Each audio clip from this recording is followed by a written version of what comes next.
Hello and welcome.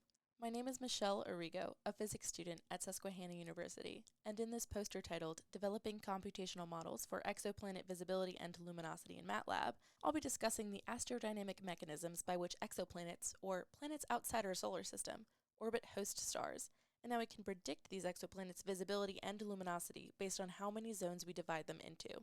When I say zones, you can picture, say, orange slices. This is the basis for what is called the N-zone exoplanet computational model you see included in this poster, which I built in collaboration with my research advisor, Dr. Jennifer Carter. I plotted the data using MATLAB, or Matrix Laboratory, a prominent programming language in the physics community. The visibility and luminosity calculations are born out of logic encoded in the N-zone model, and that logic came from designing physical and digital prototypes of an exoplanet traveling around a host star in an orbit.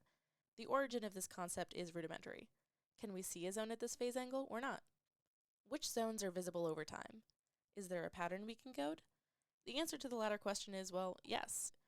And you'll find more on these discoveries described in the theory section. Once the patterns apparent in figures 1 and 2 were written mathematically, I could program them.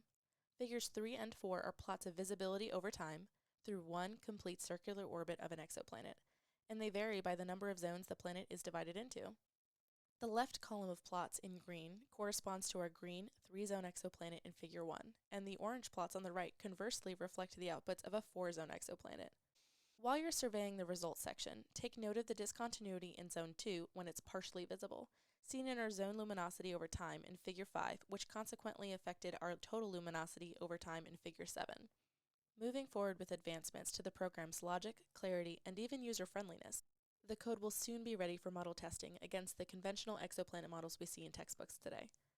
Furthermore, although the N-zone model works well with synthetic data, modifications will need to be made when real Kepler data from the NASA Exoplanet Archive is inputted into the model. Of course, I look forward to the advancements the N-zone model will make, and hope you find what it can do so far an intriguing introduction to celestial mechanics.